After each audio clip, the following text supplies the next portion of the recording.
নমস্কার বন্ধুরা, আজকে আমি রান্না করেছি এক হাঁড়ি সাদা ভাত, একটু থোড় ভাজা, একটু গাঁটি কচু দিয়ে চিংড়ি মাছের তরকারি, আর গোল্ডেন মাছের ঝাল, আর পুঁটি মাছের টক। তো আর বাজারে থোড় কিনতে পাওয়া যায়, কিন্তু আমি পয়সা দিয়ে কিনি না। আমার মাসতুতো ভাই থোড় এনেছে। সে একদিন থোড়টার গল্প আমাকে করলো যে বাবা বলছে যে তুই মাঠে যাচ্ছিস কেন? বলে দাঁড়াও না, আমি একটা জিনিস আনতে যাচ্ছি। থোড় এনেছি, জানে দিদি থোড় কিনে খায়, আমি তাহলে একটু থোড় নিয়ে যাই।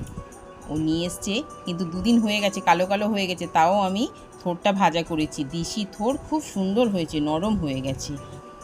আমি এই সাজিয়ে দিয়েছি। এবারে আমি পুঁটি মাছের টকটা কিভাবে করেছি সেটা আপনাদের সামনে দেখাবো। প্রথমে পুঁটি মাছগুলো ভালো করে ধুয়ে বেছে নিয়েছিলাম, নিয়ে ওটা আমি নুন মাখিয়ে রেখেছিলাম। একদম টেনে জলটা বার হয়ে যাবে। এবার কড়াইতে সর্ষের তেল দিয়ে পুঁটি মাছগুলো ভাজবো।